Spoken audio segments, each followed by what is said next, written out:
Thanks, everybody. This is the Transport Workgroup final session of the event. And no, we are not going to change days on market. That's a business rule. That's your thing. But we are going to talk about it today from a different perspective. So we want to make sure that that is cleared up right at the beginning. That voice, anguished voice you heard this morning was my voice. We are not doing what that said at all. I'm going to do a quick run through of the workgroup chairs that we've got. Of course, I'm Paul Stusiak, chair of the Transport Workgroup. Next to me is Sergio Del Rio, chair of the Certification Workgroup and vice chair of the Transport Workgroup. A couple people not on stage. Some of them have been here at the conference. Some of them hopefully are online. Eric Finley has been with us for a very long time, helping build the standard. I think we've seen Rick Herrera up sorry, I'm one ahead. Dan Troop was up here a couple times. He's working with the certification analytics, which we'll talk briefly about today. Rick Herrera was up here earlier at some point. I forget which session he was on. All of these people have been in the industry a long time. We do want to encourage you, if you're new to RESO, new to the Transport Workgroup, it's a big tent, and we'd love to have you participate. Don't feel put off by the fact that some of these people have been doing this for a very long time. And of course, Josh Darnell, who's not here today, CTO of RESO, who does so much work. Almost everybody who is doing technical work has talked with Josh because he's sort of the guy who's driving some of the technical things into the final steps where it turns into a deployment or a system or a service. And because this is a work group, I'm going to let Sergio do the antitrust statement. Oh, great. Is that so I pronounce it correctly? Sure. RESO strives to increase competition in the marketplace and will not be a forum for anti-competitive conduct. The RESO antitrust policy governs the activities of RESO and its members, including this meeting. A link to the policy was emailed to you with the meeting agenda. Please consult RESO's counsel if you have any questions about the policy. All right, thank you. So what we've got on the agenda for today, and this is a discussion and not a presentation, although there will be a few slides of presentation, is the Transport Workgroup, what we've been doing over the past number of months, what we are currently in progress working on, and then we'll move into certification, the rules that we use to test the systems to ensure that they are following the standard, and finally, if we have some time, we'll go through some more. You guys have seen this several times, and I really encourage you to make sure that you check these tools out because they will give you a lot of information about your system that you can take action on. All right, let's dive into transport. Let's start with the things we've done since the spring conference about 6 months ago. Part of why there's a lot of pressure to get things done now is we're trying to align on a yearly release schedule for the data dictionary. Some of the things we do in transport results in the need for some new fields in data dictionary. So we've been trying to close out a number of things to make sure that they are in place so that we can go ahead and get them incorporated into data dictionary. I guess we're at 3.0. We've talked a number of times about the importance of attending workgroup meetings. These meetings start by having a discussion. The discussion leads to eventually a proposal. The proposal gets refined, and then finally we vote on that proposal. All of these are proposals that have been brought forward and completed in the last 6 months or so. They've probably stretched back longer than that because sometimes the discussion takes a little bit of time. Single feeds, UPI, I think we've heard UPI mentioned many times. We've got implementations of that now, which is great, and that helps to verify that our certification testing rules are correct. Payloads and rolling releases, we've had a lot of discussion excuse me, over the last 6 months, coming from version numbers and how do we move a little bit faster. So we're going to move to a rolling release capacity to be able to release things a little bit faster than before. We've got all the fields defined.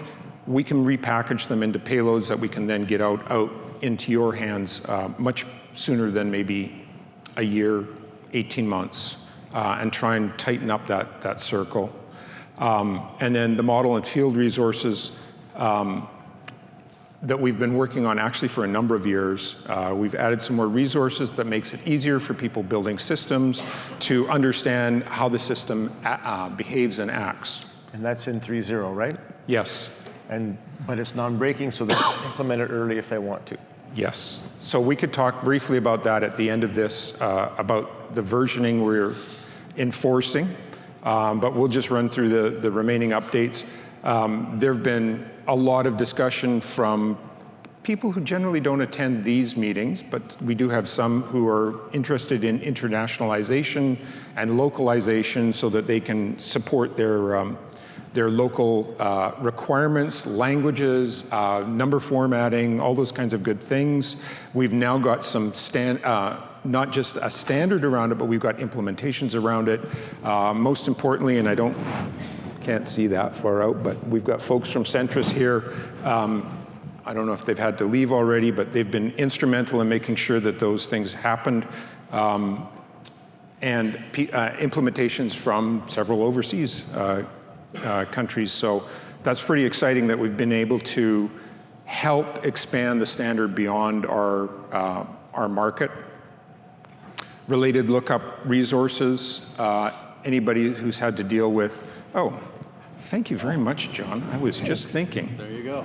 You are a very helpful man. Related lookup resource involves the ability to pare down some of our lists, some of our enumerations or lookups.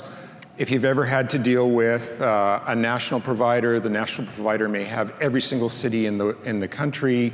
This allows them to say, well, okay, you're in this state, we're only going to give you the list of cities that belong in this state, or you're in this county, we're only going to give you the cities that belong in the county. It makes it much easier and much more responsive to be able to build systems, and really is something that we've been lacking for a little while, but now we've managed to get it through, and I believe we've got a lot of impact, not just on the search side, but also on ad edit. Speaking of ad edit, we have ad edit with media, and I think you wanted to speak a little bit about that because it's pretty important. Yeah, we just tried to build that for Bright MLS, and it looks like it worked out really well. It basically allows you to enter a media record using the standard original RCP10, which was the Web API ad edit extension, and then once the record is written, essentially it's fairly simple. It sends you back a couple of URLs where you can then turn around and post your data to the URL, and there's two different ways to do that. So even though it's not fully fleshed out and voted in yet, it does seem to work, and that's about it. I think it is voted in. I just think we need, I just think we need to. We're just waiting the two implementations. Right. Okay. So we have one, so someone else should do one soon, so we'll have two. And now we do not have handsome Eric Stegman down on the monitor down there. Now we have our slides, so that's awesome. Thank you very much, media team. All right, and things that we haven't got to that are still in progress, or pardon me, I said that wrong. Things that we have continued to work on include deprecated data elements. Just a real thumbnail on that one is over time, as systems evolve, we're going to find fields that are no longer taking data, but they are still in the outputs. So we need some way to say that, hey, you really shouldn't be searching on this. You really cannot add this field into a new record.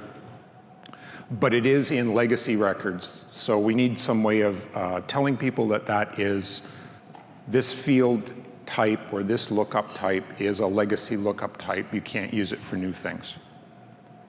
And that's in progress. Hopefully we'll get that done for the spring conference. Subscriptions and filtering.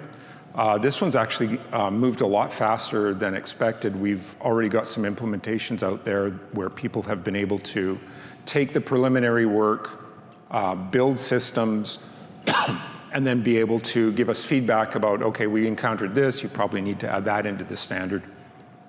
There's a couple of nice examples in the slide that you can see there where we can now build systems where you subscribe to a feed and then updates to that resource type will show up in the feed, and you know I need to go get the data, or it includes the data, enough of the data that you don't need to go wonder what's current and what's happening. We have encountered one thing with this, which is how do you handle the auth question? So authentication and authorization. We'll be working on ironing out all those details so that we can have it, so you can have more sophisticated authorization models so that you can say, well, this person's only allowed to see this, they can't see that. We'd actually like more participation in this. We've already had some really good participation, but if this interests you at all, webhooks, if entity events, any of those things, being able to take data streams and incorporate them into your workflows, we'd encourage you to attend the workgroup sessions and help us build a better standard. All right, I'm going to slow down because I'm talking too fast. Now, we've arrived at that point in time where I was very unhappy with what they were saying on the fillers.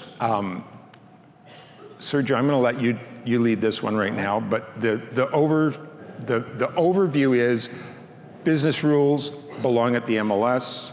Days on market are calculated by your local rules. What we really want to make sure is that the number that people see on any downstream feed is the correct number, and that we have a way to tell clients about how a specific MLS calculates the value, not how they calculate the value, but how the value gets increased, because there's a couple ways that you can actually implement this. So we kind of need to tell them, how do you interpret what this days on market calculation increment occurs? So over to you.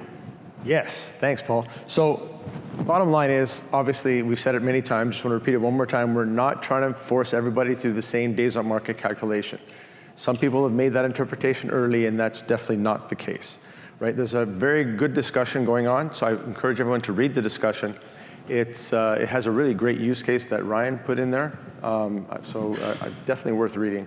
Is it this one? That one. Okay. So essentially, there's a couple of issues that we have found with days on market.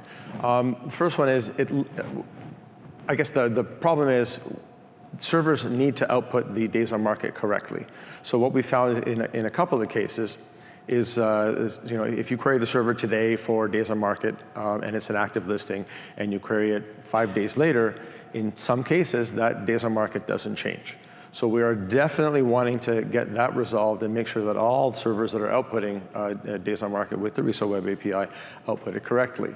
On that point, we are thinking of maybe doing a certification for that. So we'll actually track and then say 5 days later, go back and recheck all your listings. Now, obviously some listings go off the market and they might not be tracking days on market, so we're not going to fail you if one listing's still the same, because it might have just gone on and off the market. But for the overall, I think we can do a good job of understanding whether your server actually does the right thing.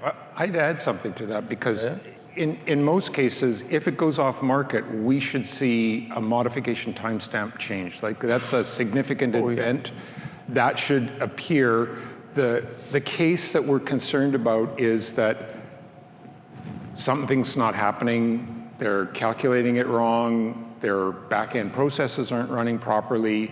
If nothing has changed, if it has continued to be on the market for sale, whatever your rule is should be firing every time that we make a request for it, and that difference in time with no modification timestamp indicator should tell us that it's now 5 days later. So days on market Yes. should be up by 5. Yeah, I was sort of talking about it from the certification test point of view. So we're not going to try to pull your data all the time to try to certify you, right? So that's why I was saying we test 5 days later, and we'll be a little some period of time. We'll work out the details. Yeah.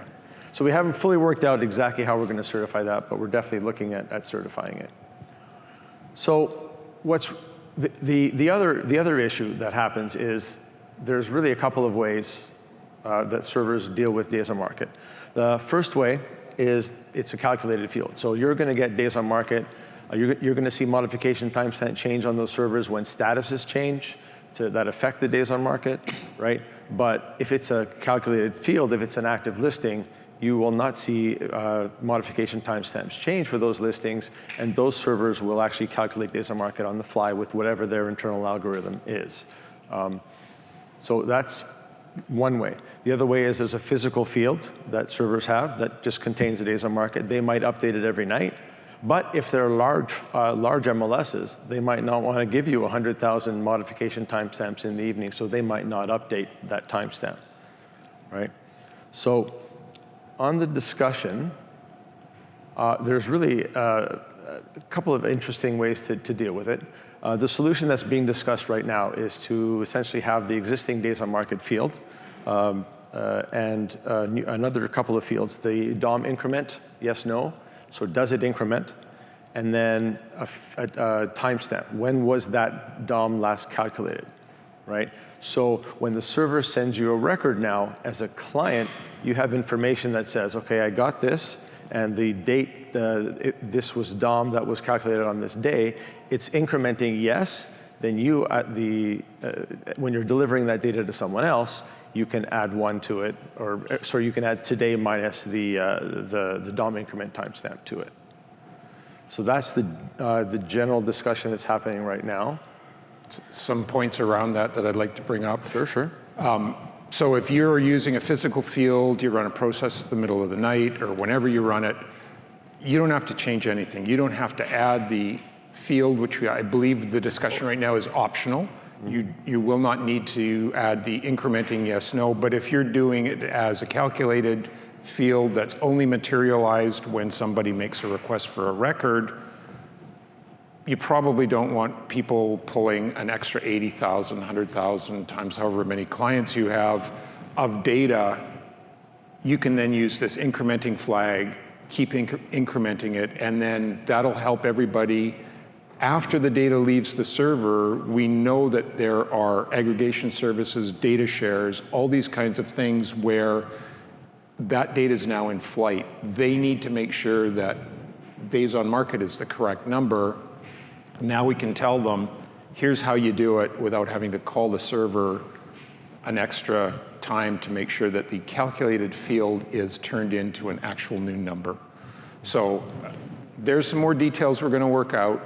I really want to thank Brian Burgers of Zenlist for bringing this up and starting to have the conversation. I know that other people have implemented this in the past and solved the problem. The solutions that we're talking about are again, a wonderful example of why we have standards, because they've both come at the same problem, both come up with a very, very similar solution. And so it's great that this has been brought up again, because we do know that MLSs are sharing data more and more. There's more aggregation types out there. And it's really important because I know that the MLS gets that first phone call. Hey, I looked at the website and my days on market are wrong. Oh, okay, now I'll go find that, why that's wrong. So if we can help them solve that problem, any of the downstream consumers of this, it's going to be a win for the industry. So it sounds a little scary. We're not talking about touching anything that are business rules related. It's only indicating how you might handle a case where the record is only when you request the record does the days on market number get calculated. So I want to make sure that that's not, because I know in our discussion we had people commenting about, I don't think we should be touching this because days on market is a business rule. We're not touching that. We're just talking about how we communicate downstream what they need to do to ensure that they're up to date with days on market. Mm-hmm. And just to finish that discussion off, this is also going to be done with cumulative days on market. So whatever the solution is for days on market, it'll be the exact same solution, just with a different set of fields for cumulative days on market. All right, let's move on to another piece of work in hand right now.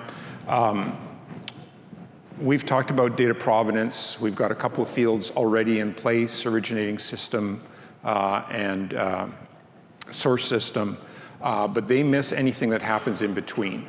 So if the originating system is an MLS system, and it's gone to an aggregator, and that's gone to another aggregator, that middle aggregator gets lost.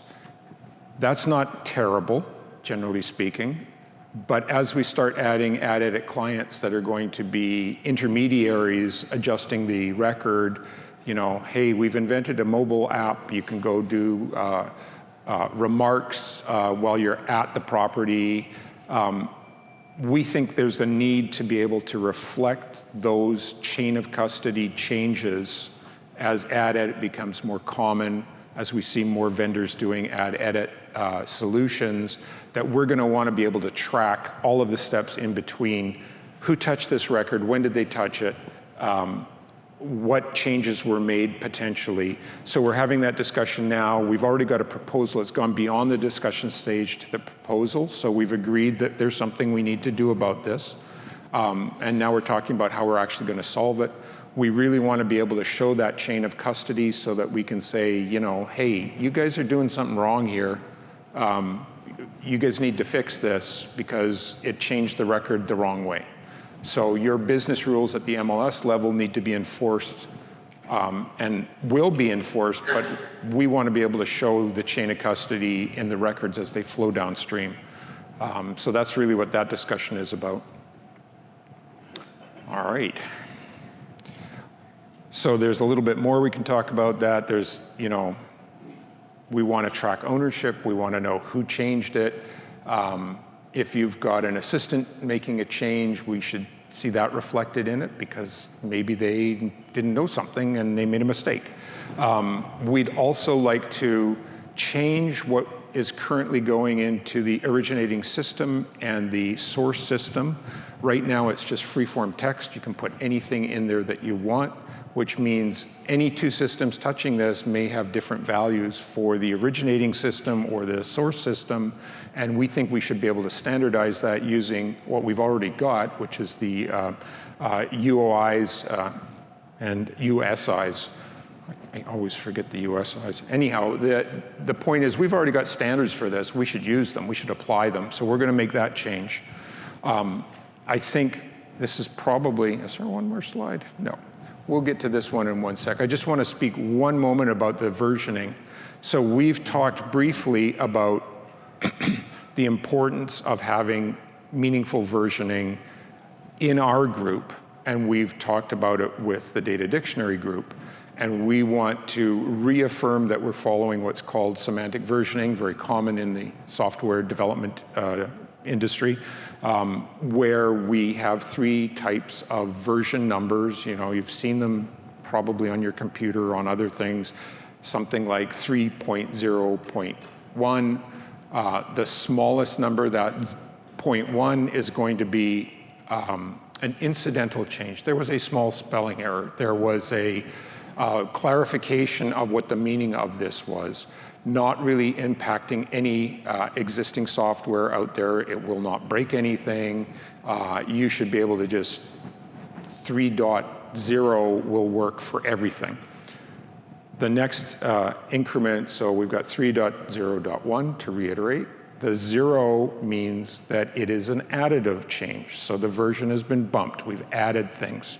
If you don't understand what it means, you should expect to ignore it. It's not going to break your existing software. It's going to work correctly. You just may not see the new things that have been added in the next incremental version of it.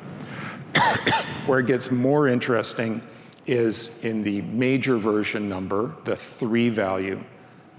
When that increments, it's a breaking change. You will need to expect to probably write software to change it. You will probably have to run 2 versions of the API with a previous version and a current version, however it is you want to implement that.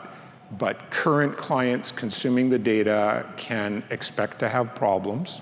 So you might be looking at an 18-month window where you're running the 2.0 and the 3.0 version while all of your clients get converted over, while you do all the communications, all those kinds of things.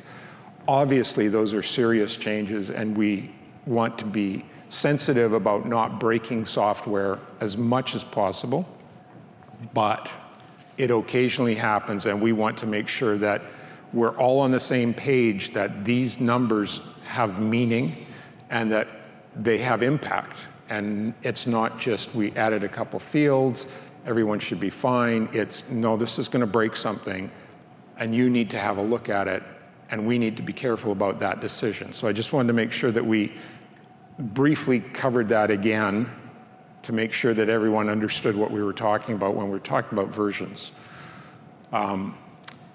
Also going on right now, which is ongoing work, is unique license identifier. There's actually a couple of really good white papers that I'll have links on the next screen that if you're interested in this topic, which is effectively ensuring that we've got a license for the agent or broker that matches across systems.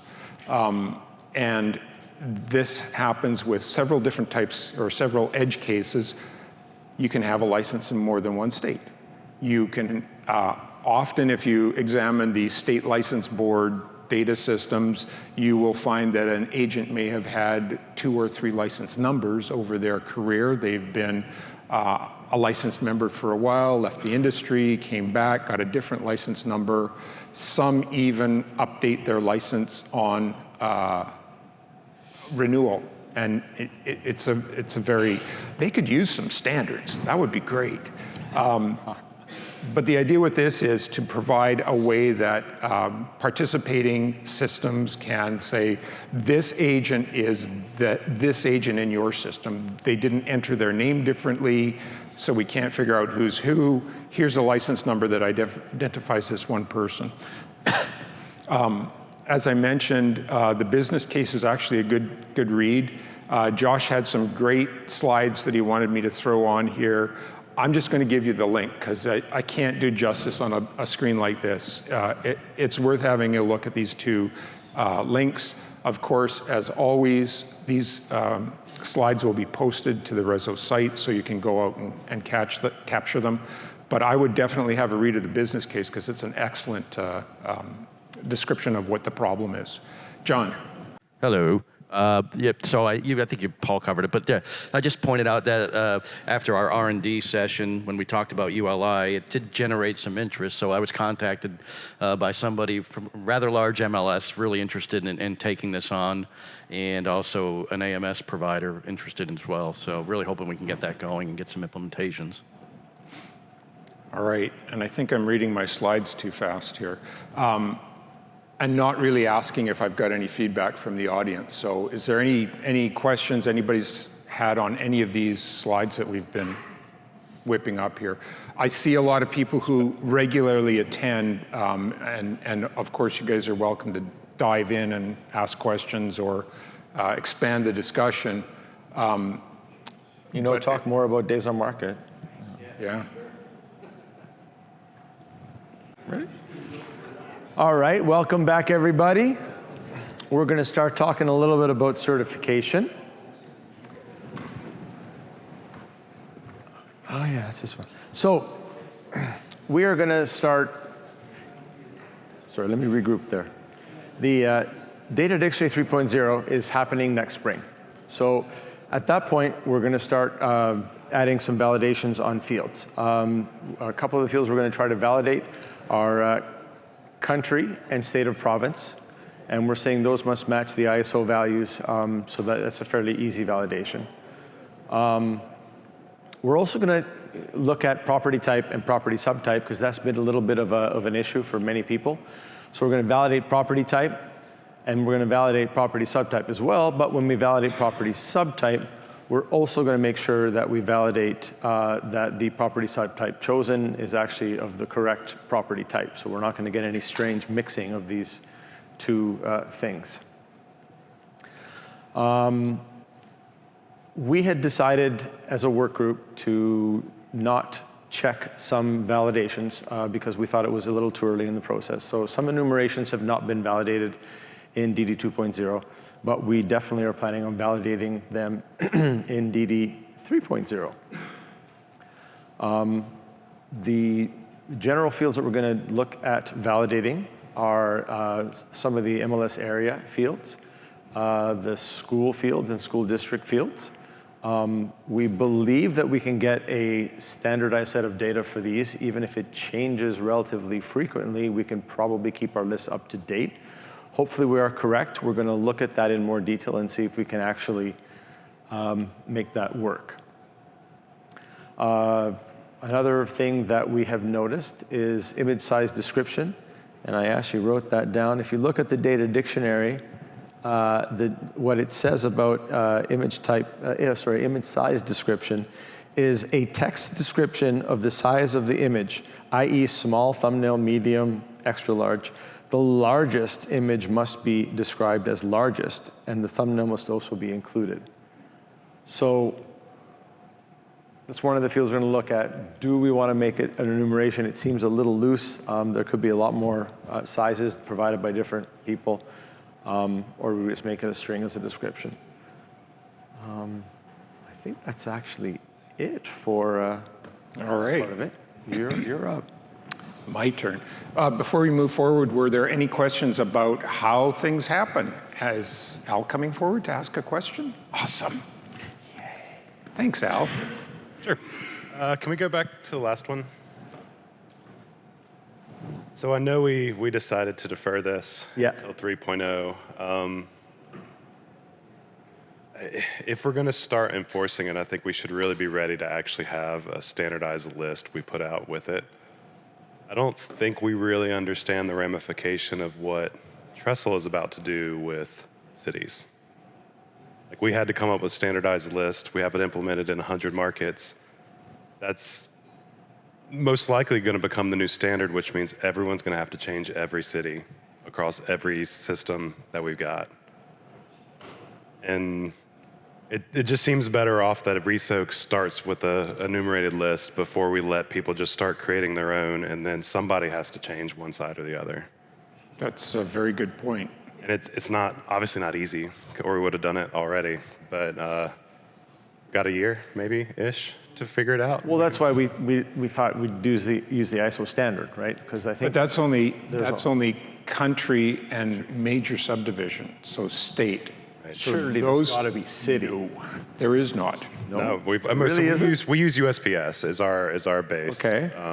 But obviously we're international, so that doesn't scale very well. But I mean, MLS area, major and minor, there's not going to be a ISO standard for that.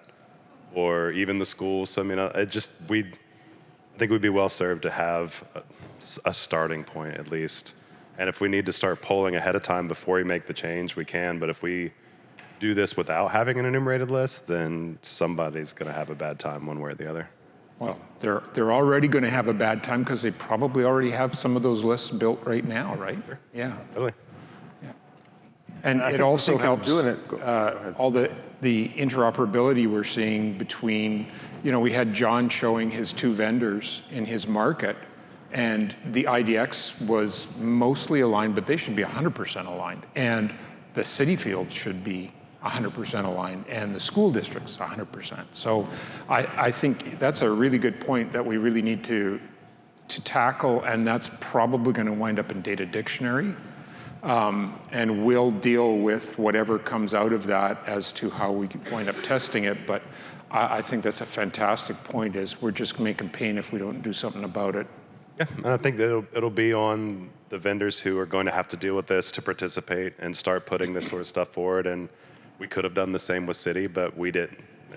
We didn't start dealing with City until we had to as part of 2.0. But yeah, it's just good to start getting ahead of it, and we're happy to help start doing that sooner than later. I hear a volunteer. Do That's related fantastic. lookup with City too, because then it's easier to query. All right, thank you very much. That was a great point. And hopefully we captured that somewhere. All right, so we've got a request for a new endorsement type. I'm going to step over here because I don't have to stand that close. So one of the things that we've seen from a couple of people is they would like to get an endorsement to be able to be described as a service that can respond to real-time requests. So a mobile app. You're not going to be very happy if your request on your search is taking 6-7 seconds or longer. You're expecting milliseconds, second, 2 seconds. I mean, we've all seen the statistics about click-aways on web pages. People do not expect their services to take very long. And being able to have an endorsement that this system has been endorsed meeting the standard. Obviously, there's a lot to be discussed. Obviously, there's a lot to be determined about what does a live query take, how long is it going to be, what has to be included in that sort of query.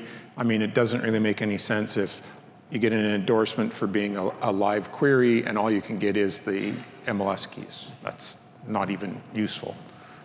For the purpose that people want to put this to, which is reactive, dynamic applications that people are using to directly query the MLS system or their system.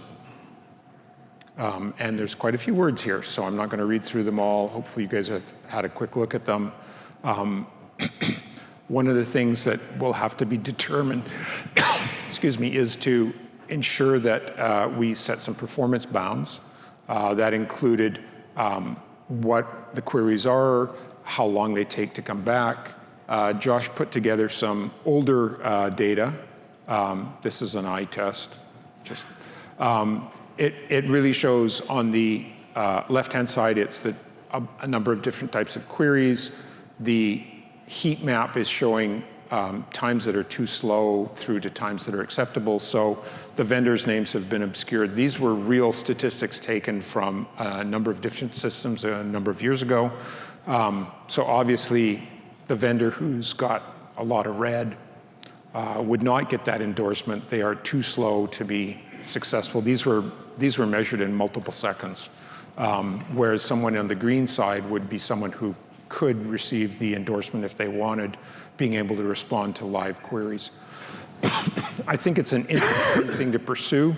We know that there were requests many, many years ago about trying to be fully dynamic and expecting performance, and I believe Sergio has successfully been able to meet all the requirements that he had to respond to be able to do live queries for the servers he was building, but it was non-trivial work, I would say. Would that be Yeah, we had to put a Yeah. lot of effort into optimization and speed. And you know, SLAs come into play. Yeah. Are you up all the time? Can the clients rely on you? Because otherwise, you're building an app, and all of a sudden, you're not there. It's pretty bad. And so this is really a new endorsement we're talking about. We've had a couple of people request them already. And I think it's a worthwhile thing to pursue. Excuse me, I'm going to get a drink of water. And I don't think there's a discussion forum on this one yet, but we should probably start one. Yeah, I think this came up in the last 3 days, actually. Last 2 weeks. All right, there's another endorsement, and we'll let Sergio take this one. All right, so since we have AdEdit out now, we're potentially looking at doing a client endorsement for AdEdit. We feel this is important at this time because AdEdit is a bit more of a complex problem, and they're actually inserting data into your server. So you might want to be, as a server vendor or MLS, you might want to make sure that this client has at least passed some basic testing.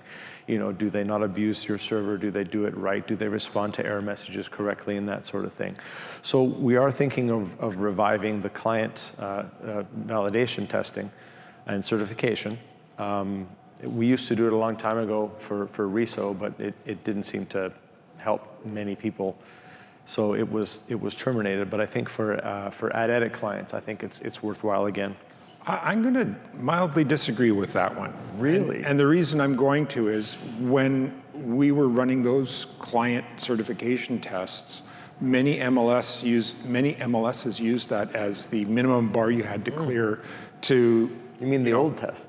The old tests, yeah. So if you could build a client and get certified, they were much more willing to start talking to you about, providing data for you, letting you enter the market, because it meant you weren't going to generate 1,000 support calls. Hey, how do I do this? I don't understand this. It was like a minimum clearance that you got to say, I know how to do this at least well enough to pass certification. They had some confidence that you understood many of the different types of problems and were able to build a system that would work with their information system. But when it comes to ad edit, I think we're at a whole different level where it's like, you're not allowed to touch my database. Just please stay away from me.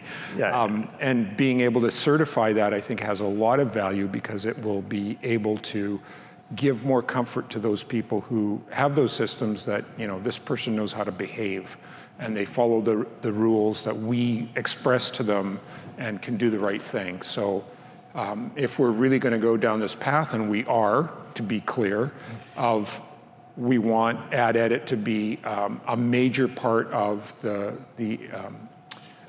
new things that are being built over the next 5 years. Having certification for those clients, I think, is going to be really important in helping the industry to adopt ad edit and build more systems that support it. And I think with media, it becomes even more important because that whole media flow is actually a little bit more complicated, and it can be done a couple of ways, so it has to be done correctly.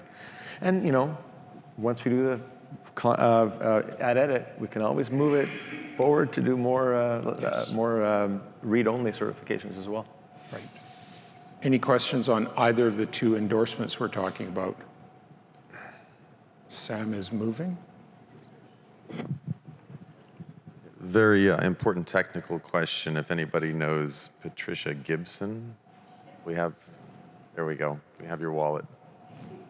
And, we got one round around the bar. That's impressive, John. I don't have anything left. Brian.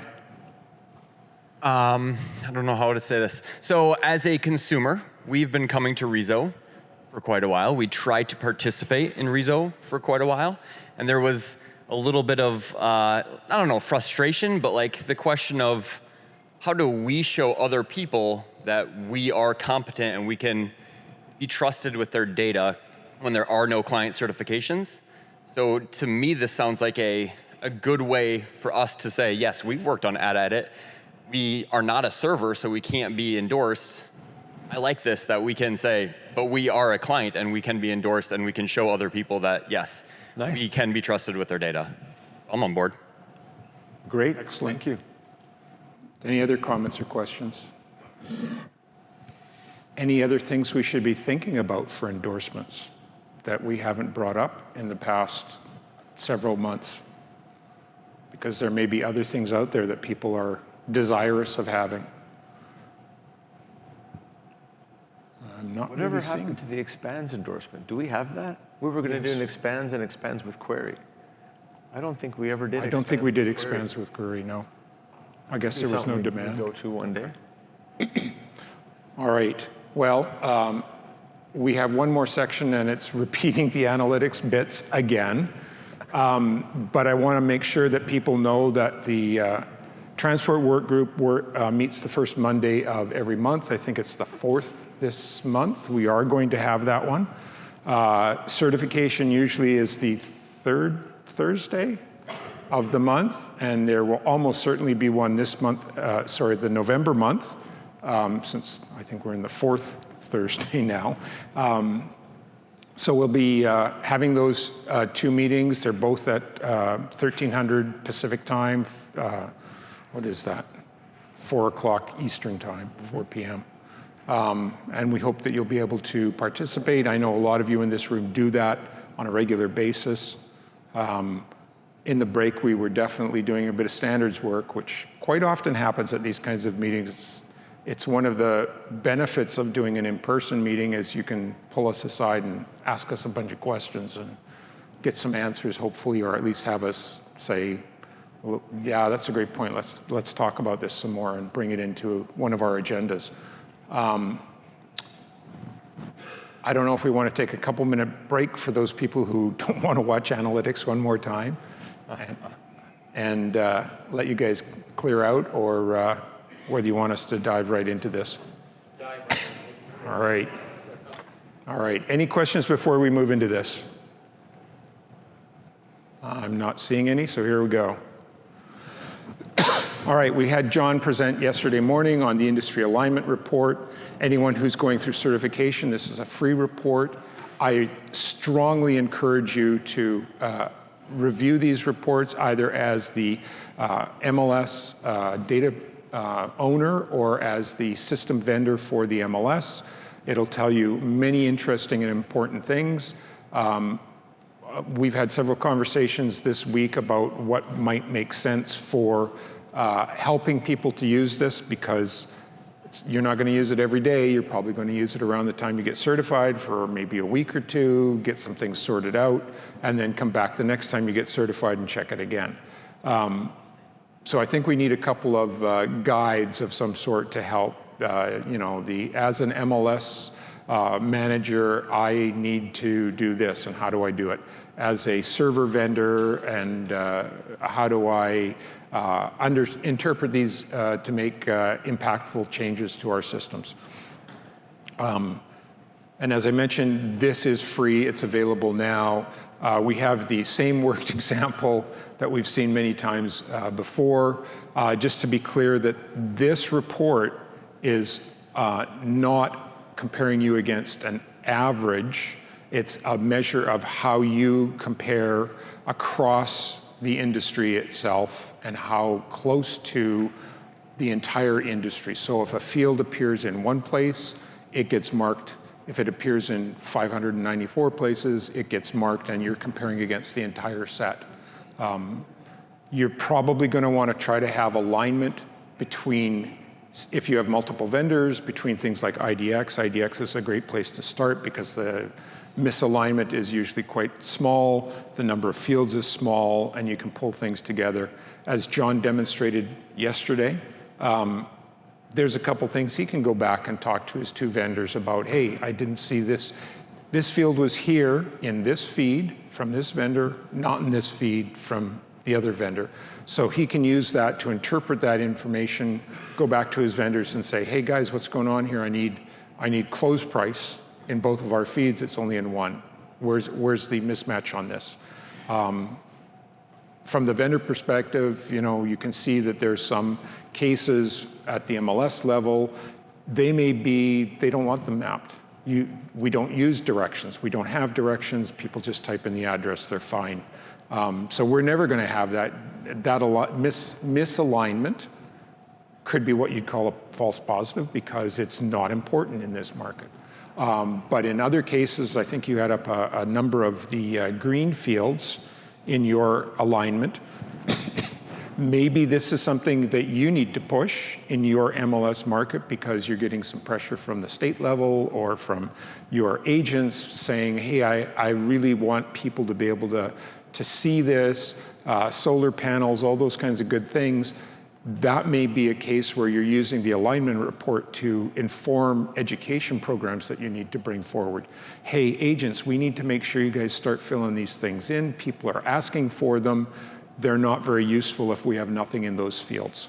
So, the usual thing of we've got a couple of diagrams, you got to click on them. That's what the guidebook is going to hopefully be able to tell you if we can get it built, that it will remind you how to do this.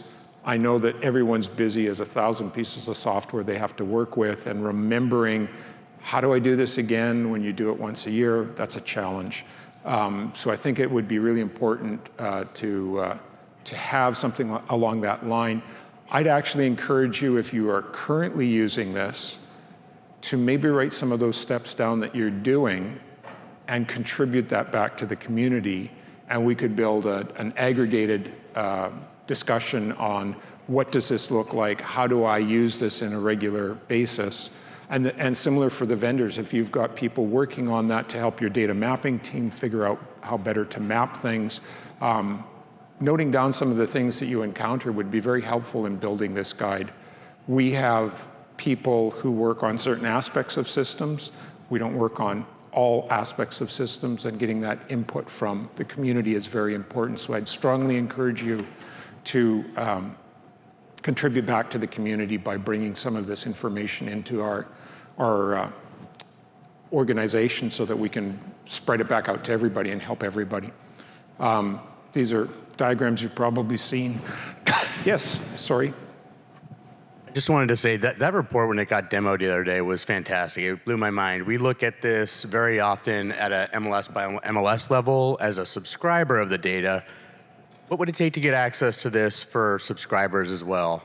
There is access to what an MLS has available on the certification website that will tell you what fields are available. It doesn't tell you what the misalignment is, but it is meaningful information for any person trying to join into a market to say, this is an easy lift to come to this market. We don't have many commonalities with this other market. That's going to be much harder. So that is available right now. You don't get the pretty diagrams because it's not about the alignment between you and the rest of the industry, but you are able to see the information for a specific MLS and be able to understand, you know, this one looks easy, this one looks like we have a bit of work ahead of us. So we get to make some choices then. Right. We use what's available to us today to help validate, or in the investigative phase as we're starting to map the data. But the reason I think this could be valuable to us as well is because there are situations or times where one MLS may have multiple options. Right. You might be able to get the trestle feed or the bridge feed. And in the past, we've based that decision on what our developers think it's going to be the fastest to get mapped versus what's going to give us the most data. And this would help us answer that question. And if that continues to be a trend as, vendors get more, more competitive with their products, it might be really valuable to us. I think it's on one of the slides that was one of the open questions that we had is this something that would be valuable to open up to more people in the market? And I can see positives and negatives on it. Some of it's proprietary information, some of it is work in progress where John has looked at this and said, these two feeds, the IDX feeds should be identical. We need to figure out what communication mishap occurred that prevented us from having all of our IDX feeds be exactly the same. But it's a good point to bring up because there definitely is some interest in, I could see how I could use that to help me be better informed about something. And getting that input is important to help Josh in particular and Sam be able to make decisions about, let's push forward to see if we can get some commitment and opt-in perhaps. Maybe there's an opt-in button. I was going to say the same thing. I think it also offers us the opportunity to say, like, hey, Smart, INZA got this data over here. You guys aren't sharing that with us. Is that something we can get as well? So we can help with that alignment, in those markets that are next to each other. We see that a lot with sold data, like the sold price, it's tough, even non-disclosure states, some give it, some don't. And if we can show them the data that says, hey, it's okay, some things we can get, right? We're not public entities, but I think we could add some value there as well. Yeah. Okay, great feedback. I think we have another person coming forward with a comment. Thanks. Good morning. I love these reports. I think they're wonderful. One little suggestion is that somewhere by where you have which MLS it's identifying, can we get a last tested date so we know how fresh this information is, whether it was from a year ago or 2 days ago? It's not front and center, but I believe somewhere under one of the selectors is last job run. Yeah. In the report? In the report. That's how quickly we implement I couldn't tell you where it suggestions, is off the top of my head, but it's in there somewhere. It is, yeah. Right next to the one that says start a new job. Yeah. Well, you can definitely much. find it in the main set, not in the report, but yeah, it'd be Yeah, good. but having it front and Get more center obvious in would the be, report. yeah, That'd be good. would be a good point. Are we getting things from? This is an upsell moment. Oh, wait. Oh, Certification.reso.org. Just want to you go directly there, see some of the reports. You'll see when things have been tested, which vendors, which APIs. So go to certification.reso.org and you'll see all of the results that have already been accepted by the data providers. And if you have an account, you can log in and see these. So you've been through the certification process, or you're in process, you can go and look at these industry alignment reports. There is another upsell that can be done, which is the enhanced or the premium reports, which we'll get to very briefly. But there's a couple more slides here. And of course, if there are any more questions, please just jump up and we'll try and get a mic to you. All right. So John worked through this a little bit in case you weren't there for that. We've got a smaller circle, that's what they have, and the larger circle is what the industry has. So there's roughly 309 fields that exist across the industry that are not in the statewide MLS system. And of course, these could be for very valid reasons. They're not used in that MLS. It's not important to the business process. But it gives you an indication of that, and you can, of course, drill down by clicking on it, get into some more details, slice and dice this a number of different ways. All of the columns are sortable. You can move some sliders to control how the granularity of the data that's being provided. There's a couple of other ones where you can pull top 5, top 50, just kind of reduce it down to, or expand it to more manageable sizes. and the availability slider, so you can say only show me stuff that's more than 50% available. Yeah. Very useful if you're doing data shares, kind of see what's there. Yeah. Or want to know if you're And available is fields that have data in them. yes, yes. So that you know, hey, I've got a field, nobody's putting data in it. Well, maybe that's a great thing to take back to your work group or committee that talks about what data is in your MLS. If nobody's using this, why is it in our MLS? Do we need to educate people? Do we need to suggest that we remove it? Because the one person who enters it is never going to have anyone sort on it because the rest, or search on it because the rest of the people don't even know it exists. So having that kind of feedback, I think, is really important and is an excellent use of all the data that flies through the certification process. You can aggregate that information. You don't have to keep the information, the field names, the counts. You don't have to keep any of the rows themselves, but you can aggregate all the information you see as you're running through the certification process. And I commend the organization, the RESO organization, for making better use of this and turning it into value that we've never had in the industry before. It's just like, I'm really excited by this, and I think everyone should be excited by this. So Great. So I'm still working through this. So the previous one shows at the top directions being, not there. Well, maybe they don't use it. Maybe it's something they do need to talk about it. Close price, close date. John clearly showed that it may be an issue because he expected it to be there. Did it get mapped to a local field? Did it get mapped to, did someone miss it? Or is it now a business rule that I didn't realize was being applied because it's only close date and close price only appear on closed properties, sold properties. So maybe there's something else there. Tells you something about your system, gives you some information. What else have we got? Yeah, and this was the point that, property has a lot of fields. You can narrow it down to the thing that is probably used the most, which is the IDX payload, and then focus in on that because 1,001 websites in your market, everybody should be getting the same data, especially if you've got 2 vendors. But even more importantly, did you put everything that you should have put in to the IDX payload that people need to run websites, to public portals, all those kinds of fun things? All right, we also showed that there were a number of fields that was good. They're IDX I think it's back here, is pretty closely aligned. So they're much more closely aligned than the entire data set. But as John showed in his demonstration, you can bring up the two of them and compare them and see that there are a couple that are missing in one feed, a couple that are missing in the other feed, and they should be there in both feeds. It should be perfectly aligned between those two, even though compared to the industry, he might not have all the IDX fields being exposed. And of course, all of your business rules are applied regardless of what your alignment is. You may not allow people to see things for very good reasons.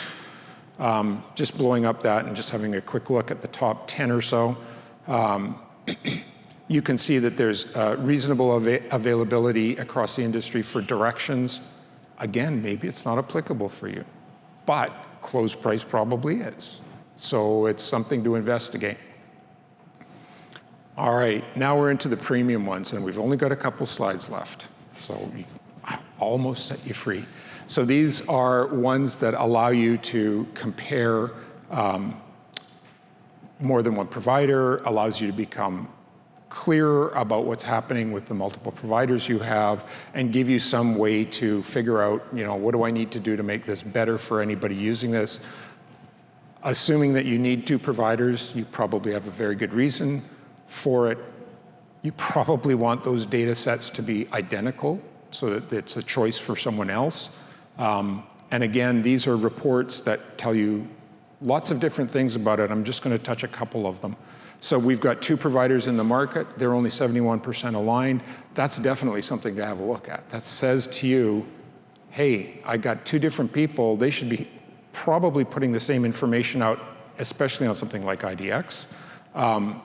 But also on local. If you've got two providers and you've got special fields that are super important to you, distance from the ski slope, distance from lake, distance from beachfront, you're going to want to make sure that your providers are aligned or that you know why they aren't aligned. That's also important that you know. Maybe you're not giving them everything, and this is okay, but you don't know till you look. And you can look at your data, but 600 fields is a lot of fields to compare twice, and this will give you a nice view of it. Again, more pictures of the tool in use. I don't currently know the pricing on this. Sam, maybe you could say when we might know about that, or give us a little bit of information about the two premium reports. Yeah, so the easiest thing is you could just Google RESO alignment reports, and you'll see a page, and that'll link you to not just the differences in the reports, but also the pricing for these. So again, for a data provider like an MLS, your industry alignment report is complementary with certification. And then these additional provider and market alignment reports are premium services, not free for us to build the software and run it all on Amazon Web Services. So the pricing models there, you can reach out to us at, who would be best? I suppose dev@reso.org is direct to Josh and our team on the technical side. But again, the question earlier about can you see these alignments across different systems, it's important to know our certification terms and conditions say that we're going to publish this information because our members want to know that a certification is real. We can say this is exactly what we've seen in that system. So what goes into these reports is that same information. It's the same information that's already been published, it's already out there in the certification report, but it's built into a much easier to consume format when it's in alignment reports, whether it's the visual format or whether it's the field by field format. So you can access this kind of report if you want to sign up for those premium analytics reports. Analytics@reso.org. Apparently John got a message faster than I did. And that's also a great place if you are willing to contribute back to the community. You've got your experiences with the alignment report or one of the premium reports. Providing some feedback to that about your work process would be very helpful for helping to build a way to describe how actual people who use this, the steps they go through, so that we can share that with other people and help the industry as a whole grow. We're going to jump onto the last one, and I've only got one slide here, so it should be quick. Market alignment, I want to do a data share. Who can I share with? how do we line up? How much work is this going to be? Is this worth talking about? This is the Bay Area with a number of MLSs. I think there's about 7 in the area. You can see that there's some pretty good alignment between San Francisco, Barry's, and Metrolist, or Metro MLS, Metrolist, I think it is, in Sacramento. And not as good a alignment with the other participants who might be in that data share, which means you probably have some work. You can now make some informed decisions about what do I need to do? How valuable is this going to be? Is there enough share between our agents that will make sense for us to put the work in to get the mapping right? I'd really encourage you at least to have a look at these and see how you could turn them into part of your workflow. I think there will be value for you going forward. Again, I'm going to encourage you to contribute back to the community. I think that's really, really important. These have been designed by the RESO team, making the best estimates of how people can better use these. Having real feedback from people is really important. Even better if they're sharing their workflow steps so that we can turn it into some working documents for other people to use to help them use these tools. All right, last thing before I say thank you and goodbye. We only do this because the volunteers put in hours and hours of effort, and I want to thank everybody who participates in transport, certification, or any of the other work groups for putting in the time, the effort, caring about the community enough to show up at those meetings and to contribute. So, Yes, thank you all.